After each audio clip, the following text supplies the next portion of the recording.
Right, good evening ladies and gentlemen, welcome to Merthyr Tydfil. You're very lucky, it's not raining today. But this is the last day till about May next year that it won't rain. Thank you everyone for coming. I didn't know how many to expect because I didn't do tickets. And I was a little bit worried that 4 of us would turn up, so I'm really pleased with this. Thanks for all those that have travelled. I mean, we've got people who have come up from Cardiff and down from Mid Wales, and is that Sue just coming from Llanelli and and everywhere. So thank you all for coming. I'll hand over straight away, I think, to Chris Williamson. Great, thanks very much indeed. And well, thank you for that warm welcome, and it's great to be in Merthyr Tydfil. The constituency here, of course, was the first one to elect a Labour MP in the United Kingdom, and in Derby we were the first constituency in that same election that elected the first Labour MP in England. We can't claim to be the first anywhere in the UK because in those days the elections were held over 2 days, and Merthyr Tydfil's being more efficient. Did we? Yeah. You beat us to the declaration. Otherwise we would have been able to claim we're the first anywhere. But we can at least claim to be the first in England. A bloke called Richard Bell, who was the General Secretary of the Amalgamated Society of Railway Servants, I believe. And obviously, you know, the rest is history. Who would have thought then that we would have gone on 40 odd years later to create the welfare state, the National Health Service free at the point of need, full employment, decent housing for people. And I think this democracy review is so important because for me it's all about, I think, rediscovering that spirit of 1945 and making our democratic structures inside the Labour Party fit for purpose, because at the moment they're certainly not. And one of the things I'm very keen to try to do is to push to ensure that we give the party back to its members, because the members are the eyes and ears of the Labour movement, and if we listen to our members then I think we won't go too far wrong. It was Tony Benn that once said that democracy is the most revolutionary thing in the world, and he wasn't wrong, was he, given the controversy that this Democracy Roadshow seems to have generated. It seems like it's a full-blown revolution that we're engaged in right at this moment in time. We've had people like Roy Hattersley claiming to have attended one of the meetings when is he here today? Roy, are you there? He said he was at the meeting in Penistone. He absolutely wasn't, unless he's in disguise or something, but he certainly didn't. There was nobody there that looked like Roy, and he never came up to me and spoke to me afterwards. So we've got people like Roy, you know, David Blunkett, Barry Shearman saying that I'm causing tension in the party and that this roadshow is damaging Labour's electoral prospects. I mean, what absolute nonsense. I mean, democracy, it seems to me, inside the Labour Party will do nothing but enhance our electoral prospects. And if we're concerned, or if anybody in the Parliamentary Labour Party is concerned about damaging our electoral prospects, they need to look to their own actions rather than casting aspersions against ordinary rank and file Labour Party members, because were it not for that coup, were it not for the active sabotage, which is what it was in the run into the last general election and the years before, you know, Jeremy would now be in number 10 and we'll be in the process of transforming our country, would we not? And so I think before, you know, criticisms are made of attempting to enhance democracy in the party, the Parliamentary Labour Party needs to look to itself in terms of its actions. And, you know, I was the MP for Derby North from 2010 to 2015, but then we lost the seat by just 41 votes. And in that last Parliament, I was very popular, believe it or not, with the Parliamentary Labour Party. Not so much today, I regret to say, but I'm looking forward to the love when I get back in next month to see my colleagues in the Parliamentary Labour Party. People are, you know, for whatever reason, they're nervous about, I mean, people don't like change or whatever, but I just think if we embrace democracy, that's got to be a good thing. Because what we are engaged in right now is a process not just of navel contemplation, as some people are accusing of doing. We're actually engaged in a process to transform our party, to make sure that we can transform our country when we get into government. And it was Ed Miliband actually that said that if we trusted our members when we were last in government, from 97 to 2010, we wouldn't have made as many mistakes as we did. And he's absolutely right on that, isn't he? Because how many Labour Party members in here supported the illegal war in Iraq? Put your hand up. Not a single one. So we wouldn't have had a war in Iraq. How many thought it was a great idea to expand the private finance initiative? Nobody. Or extend privatisation? Nobody. Or to bring private healthcare into the National Health Service? Anybody? Or to introduce tuition fees? Or to cut social security benefits for the poorest people in the country? You see, if they'd just listened to the Labour Party members, we wouldn't have made those mistakes. And we'd probably still be in government right now, would we not, if we had done that. So I think this democracy review is crucially important. And it's important because we've got to get those structures right. We've got to make sure, for example, that we are able to give members a full range of candidates with differing opinions in the leadership election. And there's opposition to this. I mean, some people want to go back to the Electoral College. I think some actually would like to go back to the time when it was just MPs that elected the leader of the Labour Party. But the genie's out the bottle. There is no going back. We've got to do now, though, is make sure that the gateway onto the ballot paper isn't as fraught as it was when Jeremy managed to get onto the ballot in this, or in the last leadership election. And if you'd written that into a screenplay, nobody would have believed you. You know, or 60 seconds before nominations close. I mean, you'd just say, well, that never happens in real life, does it? But truth is stranger than fiction on occasions, and it was absolutely the case on that occasion. And he only managed to get there because some people rather patronised and they said, we're going to lend our nomination to Jeremy. And then they described themselves as morons for doing it. But, you know, I thank those morons because we've now got, in my opinion, the best leader this party's had probably since Keir Hardie. I include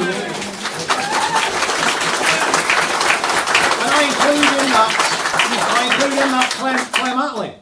I honestly think when we get the opportunity to get into government, Jeremy will lead the most transformational Labour government that this country has ever had. And I talk about the 1945 spirit. In the years ahead, I think people will be talking about whatever year the election comes, the 2018 spirit or the 2019 spirit, whenever the election comes, people will be talking about that. Because we will be transforming our country. And it's therefore important, I think, that we ensure that, you know, when Jeremy ever decides to step down, and Jeremy's going to go on for a long time, because he's bordering on a vegan, and I've been a vegan for 42 years, and the vegan's going to inherit the earth, comrades, just remember that. And I've in fact even got a little button badge that somebody gave me last night, because they put some vegan refreshments on, and it says vegan Corbynista. And we'll all be vegan Corbynistas sooner or later. So it's going to go on a long time.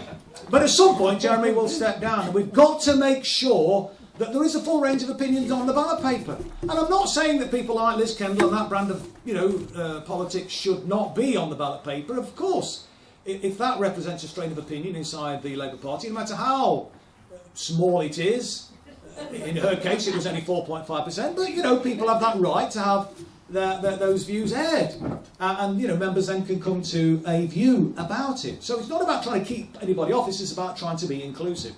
And that's why I was very keen for the PLP to have no role in being a gatekeeper. But it seems the democracy review, and it remains to be seen what the precise recommendations that will come through from the National Executive Committee, which will take place prior to the full conference. But as I understand it, it's looking likely that they'll be putting forward a recommendation in terms of how candidates get onto the ballot paper for leadership, that they will only need 5% of MPs. I mean, I would have had none, frankly, because, in my opinion, you know, the PLP is not the Labour Party. Let's be clear about that. It's 0.4%, less than 0.4% of the total membership and diminishing. So whilst it's an important component, it isn't the Labour Party, contrary to what you might see in the lazy media, broadcast media and print media, for that matter. But anyway, so what I understand is that it's going to be 5% of MPs, Labour MPs, and then 10% of constituency Labour parties and or trade union branches. Now, if we're going to have gatekeepers, absolutely, it seems to me the Labour movement CLPs, rank and file members and trade unions should be that gatekeeper. And if you're not able to get the endorsement of 10% of constituencies, they'll clearly there's a problem, it seems to me, and I think that's a greater and better test actually as to your suitability to be a candidate. So what I would recommend, and if there's several constituencies represented here this evening, is when you go back and you have your mandating meetings, is please mandate your delegates to support the democracy review recommendation in relation to the nomination process for future leaders. I won't go through the entirety of the democracy review because we won't have time, but there are just a few components that I just wanted to touch upon. The other area which I think is going to be really key is how we make policy in the party. And at the moment the process is not really fit for purpose. Tony Blair set up the kind of National Policy Forum. It's a little cul-de-sac somewhere over there. Nobody really pays that much attention to it. It's to try and avoid, I think, getting unseemly discussions off the conference floor, and we've turned conference into a sort of like a set from the Good Morning Britain or something, with all the couches and the discussions, the softball conversations which take place there. And I think we want to get back to a proper conference, but we also have the opportunity to embrace the new technology which is now at our disposal. So we could go down the road of digital democracy. So we're involving all of our members potentially. And that Ed Miliband maxim, if we listened to our members, we wouldn't have made as many mistakes. So by giving the opportunity, and I know Jeremy's very keen to embrace this new approach and to give members a greater opportunity to have an influence over the direction of travel for the party. So I'm really hopeful that the democracy review recommendations will incorporate that. And so if there is that recommendation coming forward, I would again urge your delegates to urge you to mandate your delegates to support that widening of the franchise, that widening of the policy making process. Because let's remember, the rank and file members, grassroots members, are the eyes and ears and the voices actually of the Labour Party. You're in the communities, aren't you? Day in, day out, in the workplace, in the local shopping centres, in the social clubs, in your families, with your circle of friends, at the football match, at the rugby, whatever. And you will hear what's going on the ground. I regret to say there are many MPs who are trapped in this Westminster bubble. They see it floating around when you go down to Westminster there. And I just think it's so important that we have the chance for members to influence our policy direction, because you're much more in touch, I think, than MPs, inevitably, because they have to be down in Westminster a lot of the time, and grassroots members are there all the time in the local community. So giving members that chance, I think, will be really, really important, and I'd urge you to support that as well. A couple of other areas which I think are going to be key too. One of them is in relation to local government, and I think in local government we've not really covered ourselves in glory, to be honest with you. We've ended up in a situation where we've said that we'll manage the Tory cups better than the Tories will, and I think we've got to do better than that. And I think there is an alternative out there right now. It's not Labour Party policy. It's one of the reasons I stepped down from the front bench at the beginning of this year, to make the case for this, because our local government front bench were not overly keen on this idea, but I was suggesting that Labour local authorities ought to embrace the opportunities which have been afforded them by that great socialist Eric Pickles, who brought in the 2012 Local Government Finance Act, which gives local councils the ability to introduce differential council tax discounts. That therefore gives you the chance to introduce a progressive council tax where you can stop the Tory cuts at a stroke, load the impact of doing so on those with the broadest shoulders, and protecting those on lower incomes living in the smaller properties. And depending on how many properties in the higher bands, will determine how much you can do in terms of protecting those on smaller incomes. We did a proposal for Derby, which regrettably they didn't take forward, and I think if they had done, we would have ended up winning the council election. We ended up losing it earlier this year. But essentially what it means is that you can protect, freeze or even reduce a council tax for the vast majority, up to 85 to 90% of the households in the local area, and load the burden on those living in the band H, G and F and possibly E dwellings in the local area. Now, we've said that this won't necessarily work in every area. It will depend upon how many, the bigger properties you've got in those higher bands. But, and so I don't know if it would work in this part of the country, for example, but I think it merits an examination, in my opinion. It gives us a chance to get off our knees in local government and offer a budget for the many, not the few. And so I, think that we should be looking at ways in which that could be made a more realistic proposition. By the way, you'd have to then go to a referendum, because the 2011 Localism Act requires local authorities who increase the council tax above the threshold set by the Secretary of State to go to the local electorate and get it signed off in a referendum. But you'd surely be able to win that referendum, wouldn't you? Because you'd be going to people and saying, look, here's a choice. We're going to have your council tax increase this year by 6%, we're going to continue the cuts, or we'll freeze your council tax, or depending on how many bigger properties you've got, reduce your council tax and ask the wealthier people in the borough to pay up a bit more to stop the cuts and actually start improving your public services again. You could have a menu of things that you wanted to do. I mean, can't you me? Couldn't we win that? I mean, what we do in the Labour Party if we couldn't win a battle like that, it's like taking candy from a baby, I would have thought. But why I've just gone into that a little bit is that saying no local authority Labour group has taken that forward. The LGA Labour group sent a thing round saying, the Williamson model wouldn't work. There's no such thing as a Williamson model. There's a range of different permutations, but they characterised it as the Williamson model. But there is a suggestion that the Democracy Review will make a recommendation that council leaders should be elected by grassroots members in the borough. Now, I know a lot of local government leaders were up in arms about that, but I think that's a thoroughly democratic proposition. It will make our councils or our Labour groups much more in tune with the members, much more in tune with the communities that we seek to serve, wouldn't it? And I don't see why anybody would necessarily be fearful about that, because if you're doing a good job, you'd surely be able to carry the confidence, wouldn't you, of rank and file members. And I think if we had that system in place, you would be able to maybe have a more realistic dialogue about these sorts of radical propositions. I'm not suggesting that we set illegal budgets. I'm talking about doing something within the law to enable us to actually, provide decent services for people. Now, council tax is not fit for purpose. I'm not saying this is a long-term solution. I'm putting this forward, or I was putting this forward, as a short-term stopgap measure until such times we get a Labour government, because there needs to be a root and branch reform of local government finance. It ain't fit for purpose. Council tax is a pile of nonsense. It's a very regressive tax, although this would go some way towards making it a bit more of a progressive tax. But we need something like, a land value tax and maybe other things as well. And some of the propositions that we put in our manifesto last time, like the municipalisation of the utilities, would generate potentially an income for local councils. And before we nationalised the utilities, was it in 1947, utilities used to generate about 50% of each local authority's income. And if you go around a lot of local authority areas and you look at the old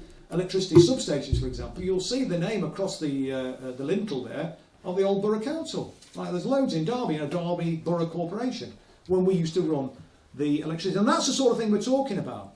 And our manifesto, our proposition now, there's never been an easier time to campaign for the Labour Party. Because the vast majority of the public agree with our manifesto, agree with our policy agenda, don't they? Yes. Did you see Giles Brandreth going round one of the safest Tory seats in England looking for secret socialists? And he was asking them, he had like a clipboard like this, and he had about half a dozen policies that were Jeremy's policies. So before the election, saying, do you agree with bringing the railways back into public ownership? He's acting like Colonel Blink types, this sort of thing, Do you agree, madam, with bringing the railways back into public ownership? Oh, yes, that's a good idea. And what about getting rid of tuitions? Oh, yes, I think that's right. What about building some council? Yes, and all the half a dozen things. And then he'd say, well, you're a secret socialist, madam. They go, what do you mean? And he said, well, these are the policies of Jeremy Corbyn. He turned around, there's a big picture of Jeremy. And he kind of recoiled in horror at that point. But that's because he's been demonised, hasn't he? Yeah. And, when people got to see Jeremy in the flesh, in reality, when he was given a fairer hearing during the election, people thought, well, this guy hasn't got two horns. He hasn't got a tail. He's talking common sense. He seems a decent guy. And our job, I think, is to kind of win over people. As Jeremy says, you are the messengers. I mean, there are two banned words in Jeremy's vocabulary, I and me. He always talks about us and we. That's really key, I think. And he always makes this point about you are the messengers.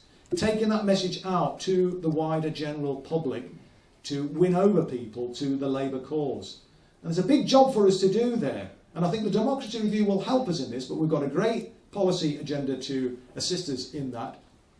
And I used to be told by certain individuals in the majority in the Parliamentary Labour Party that our route back, and some of them still think this, our route back to power is to win over Tories, to get back into government. Now, I'm not against Tories having a Damascene conversion. Obviously, we welcome them into the fold.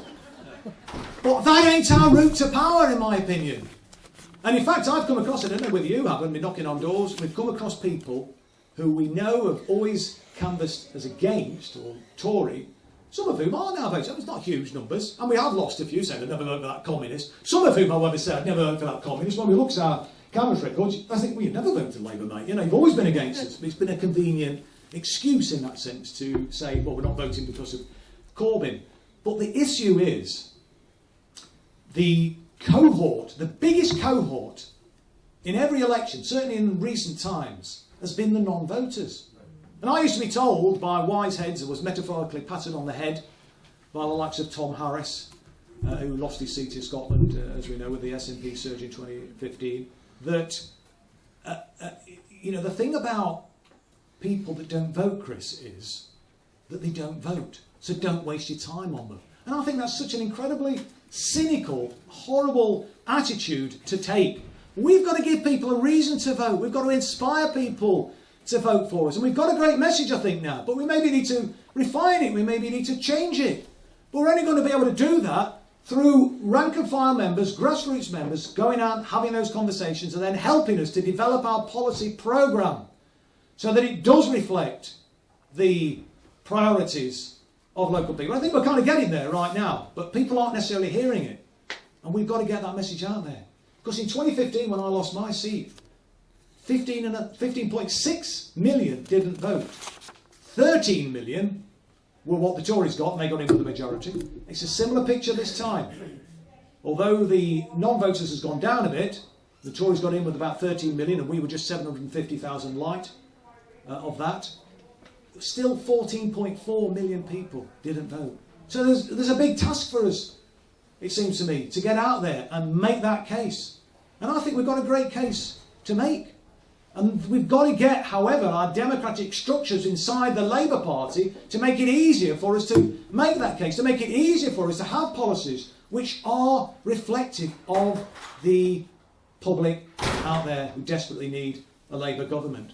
And then the other area that's likely to come, a number of areas from the Democracy Review recommendation, is in relation to regional offices and how they're structured. And I was at one of these meetings up in the northeast at Blythe Valley with Ian Lavery, the chair of the party. And he was saying that there's a possibility, whether it will come through or not, after it remains to be seen what the NEC vote for, but it's on the cards to actually elect our regional directors. And I think, again, that would be a hugely significant step, and it would make our regional officers, I think, more in tune with party members. There's also proposals to elect our regional committees, or regional boards as they call them these days. It might be a bit different in Wales, but I think, you know, to introduce that democracy will be so much more important, because I think the way the regional offices are structured at the minute, they're not fit for purpose. They are naval contemplators. They are obsessed, it seems to me, with petty bureaucracy, and they need to be outward focused much more, bringing in new members, facilitating the constituency Labour parties to bring in new members, to facilitate the political education officers in constituencies to do political education. I mean, a lot of constituencies have got political education officers, but they haven't done or don't do a great deal of political education. And it's not their fault. They haven't got the resources, the wherewithal necessary to do that. The region should be providing that, speakers, and getting people in, talking about things like modern monetary theory and so on, making our meetings much more engaging instead of going through matters arise in minutes of the last meeting. Right, let's have the council report. How many potholes have we filled in? How many lights are out? You know, how much dog poo have we cleared away? Now, I'm not saying that's unimportant. These are bread and butter issues. We've got to sort those things out, but they shouldn't, it seems to me, dominate the proceedings of our meetings, and they, in far too many cases, seem to do so. And I think if we could have like a dynamic conversation, say about modern monetary theory, or a whole range of different issues around the economy, or whatever, foreign policy, whatever else it might be, policy about defence diversification, say, for example. and looking at, you know, how we might be able to embrace the fourth industrial revolution. Because I remember back in the 1960s, yes, I'm old enough, I know it's hard to believe, but I was around then, and we were told to get ready for the leisure generation. Because by the time of the 1990s, you'll only be working 15 hours a week because of automation. Well, it never happened, did it? We're working longer than we've ever worked. And a lot of the jobs that we used to have, yes, some of them have gone as a consequence of automation, but more of them have gone because of neoliberalism and globalisation, being offshored to low-wage economies. That's the problem. And we need to get to a point where you can, and this was in our manifesto, when you get a hedge fund coming in and they're going to asset strip a company, offshore the jobs to low-wage economies, where the workers will be given the first right of refusal to buy that company out. Yeah. And the funding for that, it won't be just a theoretical right, the funding will come from the National Investment Bank and assistance to do the necessary legals and the financials. Yeah. And, you know, the public want this kind of thing. In fact, when they call us being, you know, we're saying, oh, we're radical, we're hard left, it's nonsense. In fact, we're moderate. Because if you look at where the public are at on many issues, they're further to the left, if you want to describe it like that, than we are. I mean, there's over 50% want all of the banks brought into public ownership. All of them. We're only talking about Section 1, National Investment Bank, aren't we? We're being incredibly moderate. So don't let anybody suggest that somehow this is like barking, crazy, radical, leftist nonsense. It ain't. It's just kind of common sense. And I've always gone about common sense socialism. And I call it common sense socialism because the vast majority of people can see it is common sense, an economy that works for ordinary people, that we don't penalise people for getting an education, that we make sure that we use the fruits of the fourth industrial revolution, the robotics and artificial intelligence, for the benefit of the many, not the few. Because it ain't gone that way so far. And you know when they say we've got to work until we drop, we can't afford a pension, it's rubbish. We're the sixth biggest economy in the world. It's about how we organise our economy. It's about political will. And that's why this democracy review is so important. That's why we're getting so much crap thrown at us by the establishment. And that's why the final thing I want to talk about is mandatory reselection. Now that's not part... There was nearly a round of applause there. That's not... Yes, another one there. Let's have a round of applause. Or open selections, because, you know, the proverbial is going to hit the fan to an even greater extent than it is at the minute. I mean, people may have seen A Very British Coup, the book written by Chris Mullen back in the 1980s, turned into a screenplay. That was depressing because in the end, it was uplifting at the start of it. It was in the height of Thatcherism. I remember watching it on the TV. It was like, you know, life on Mars, you know, kind of going back in and you think, oh, this is fantastic. Wouldn't this be brilliant to see this happen? You think, oh, it's never going to happen. It was when Thatcher was in a pomp. And here we are. We're on the cusp of that right now. And the sort of tactics that were deployed then are being deployed now, even before we get into government. And it's going to get even worse when we get into government. But in the Very British Coup, as you remember, it was a disappointing end, to say the least, because they won, the establishment won. But they won't win this time. Because the difference now is we've got a mass movement that we didn't have back then. A motivated mass movement, young people capable of using modern information technology, using the social media. And that's our secret weapon, just as it was in this last election. And the 2 million people, you know, didn't normally vote who voted for us last time. And we've demonstrated that this agenda is popular. And I think we can sort of get it out there. So we want people who support the programme and who will be resilient enough to be able to withstand all the flack that they're going to get when we're in government.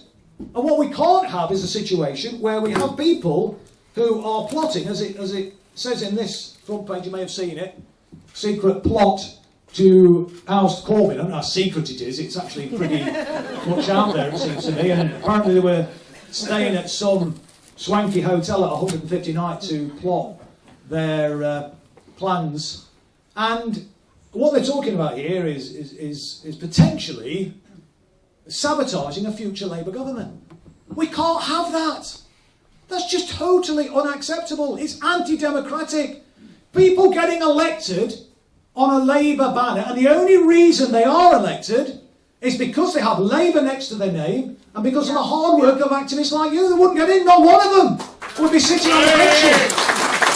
Were it not for the hard work of Labour activists and having that Labour brand on the ballot paper. I mean, many people don't necessarily even know who their MP is. If people just go along and vote Labour. I think it's a bit of a personal vote in some areas, but, you know, the guy who one of my predecessors, Philip Whitehead, had a huge local following. But the tsunami was so big in 1983 that even he couldn't stem that tide. And so I think mandatory selection has got to come, and we have a motion, and the motion I would urge you to support is the one from Labour International. There's a few motions on the order paper, potentially, and we could end up, you know, falling between two stools if we're not careful. I think the Labour International one is the one that we all need to get behind, and I would urge, if you're in trade unions, and certainly if you're on the trade union delegation, to, you know, urge them to support that Labour International motion. I understand that Unite are likely now to support mandatory reselection, which is a fantastic fillip. If they do that, I think we'll get it through. Most constituencies, I think, we're going to support it. The FBU voted unanimously for mandatory reselection. I think smaller unions like ASLEF will follow suit, and I think CWU have already made their position clear on it. And so it's really, really so important that we get those reforms through, that we get the way we elect our leaders sorted out, that we reform the way we make policy, that we reform the regions, that we tackle local government, and there's a range of other propositions likely to be coming forward as well, which will also be important and will, you know, democratise our party. But if we don't, you know, put the finishing touch to this, and this won't be part of the democracy review, for whatever reason it wasn't part of their terms of reference, the finishing touch, if you like, the icing on the cake, the straw that will break the camel's back if we don't get it sorted out, is mandatory reselection. And I'm not saying, I mean, some people are trying to characterise this as the deselection tour. It is not the deselection tour. There are a few people I would love to see deselected, however. But it ain't my choice. It should be down to local members to decide that. And there is I mean, we've got the trigger ballot system in a minute, which ain't fit for purpose. It's subject to manipulation, as we know. It was put in place by Neil Kinnock to give the impression of democracy, but actually by stealing democracy. And as you probably know, affiliated bodies can affiliate branches with just one member in it. And then when a vote is taken to whether or not you want to have a trigger ballot for an open selection, or indeed to not have an open selection, each branch counts as one vote. So a branch with just literally one member in it, or one member of a branch who lives in your constituency, let's put it like that, counts to exactly the same as a branch that's got, say, 1,000 members in it. That's not democratic. That's subject to manipulation. And we know that lots of branches have been affiliated to various constituencies in the past to actually deal with this. And local ward parties, as you probably know, in the trigger ballot process, have at least to consult with their members. They have to call a meeting, and they take a vote, and they come to a view. And so that determines those ward parties, those ward branches, that determines their position on it. There is no such thing for the affiliated bodies, trade unions and socialist societies. The decision is taken, it could be by a general secretary or a regional official. I think the GMB decided that all of their branches around the whole country last time were not going to vote for open selections. That's not democratic. It's about 1 million miles from democracy. So the trigger ballot system isn't fit for purpose. Furthermore, I think a trigger ballot is a negative action. It implies you're dissatisfied with your MP. It, I think, would generate more adverse publicity if you were to trigger a open selection, as we've seen where in the limited cases where it has occurred. And so if we had open selections, mandatory reselections, as a matter of course, well, you know, just what happens. You know, it goes, it's a process that happens in every cycle. So it's just to be a routine thing. It happens in virtually every other democracy around the world. Primaries take place, do they not? It's not that radical. And if you think about it, every other democratic organisation or institution in this country, the elected office holders have to periodically go through a selection process, an endorsement process from their members, do they not? Whether it be councillors, trade union leaders, and as I often say, even the secretary of Jeremy's Allotment Association is subject to mandatory reselection. It's not every 4 years either, it's every year. At the annual general meeting, you have the allotment holders marching on the AGM with their hoes and their spades and their rakes held aloft, chanting, "We demand a change!" And you have the secretary there saying, "How dare you? I've been the secretary of this Allotments Association since 1915. This is a democratic outrage that you want to replace me." Well, of course, that doesn't happen in reality, does it? Because it's just normal protocol. So why on earth are people like Roy Hattersley and Barry Shearman and David Blunkett and Uncle Tom Cobley and all getting their knickers in a twist about this democracy? As I say, it's like Tony Benn said, democracy is the most revolutionary thing in the world. But our job is to keep hope alive, comrades. And just like in that film, The Shawshank Redemption, where Red Redding says to Andy Dufresne, "Andy, hope is a very dangerous thing in this place." And Andy Dufresne says, "No, Red, hope is a good thing, maybe the best of things, and no good thing ever dies." And thank God we had Jeremy Corbyn and John McDonnell and Diane Abbott and a few others who did keep hope alive, who did keep that socialist flame burning. And it's like Tony Benn says, there are two flames that burn in the human heart. The flame of anger against injustice and the flame of hope that we can build a better world. And comrades, we can build a better world. And if I can give one other quotation from Antonio Gramsci, who said that he's a pessimist by intelligence, but an optimist through will. And it is political will that will enable us to transform this country. Just as we did in 1945, when Winston Churchill told Clem Attlee not to make any outlandish promises because we couldn't afford it. We were in hot to the Yanks after fighting the war. And in 1945 parlance told him to do one. And we built the NHS and the welfare state and the million houses and full employment, as I mentioned earlier on. And so this next election, this democracy review is key to the next election. But this next election is not just about winning an election, important though that is. This is about changing the course of history.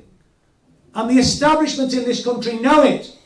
They know that we are seeking to create a new consensus in this country. That we're going to throw over the neoliberal consensus that's held sway for 4 decades, including the new Labour years as well. And we're going to clamp down on the tax evaders. We're going to make them pay their tax. We're going to start investing in our economy. We're going to give hope to young people. We're going to get rid of tuition fees. We're going to make it so that, this economy works for all of us. That we value education. Again, if I can quote Tony Benn, he said once that we should raise the school leaving age to 75. And then he said a couple of weeks later, I got a letter from a disgruntled 85-year-old.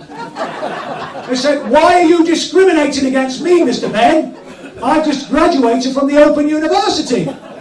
And so Tony said, "Well, I've therefore changed my mind. It's not a question of having an age limit of 75. There should be no upper age limit." And these are the things that we can bring about, particularly with the 4th Industrial Revolution. I will never criticise the Luddites. They wanted technology to be our servants, not our masters. That's what we need to make sure we do with this 4th Industrial Revolution, because that will generate a lot of wealth. It will enable us for people to go into education. It will enable us to create good jobs in the public sector. That's where there will be a big growth, I think, in jobs. In libraries again, because not opening libraries, have library assistants and park attendants, care assistants, and start giving them a proper career plan as well and paying them a proper salary instead of utterly and ruthlessly exploiting them as is happening at the moment. And investing in education. And a whole panoply of different things in the public realm that we can do. And all of this is possible. And the rich people who are whinging about it, and they're still going to be wealthy. I mean, how much money do these characters want? They can't really spend the money that they've got now, for God's sake. They want the power, though, don't they? They've got power through wealth. We've got power through solidarity. So as I say, comrades, this is about changing the course of history. So don't see yourself as just ordinary or extraordinary grassroots members. Comrades, you are history makers. So let's go out and make history. Thank you for listening.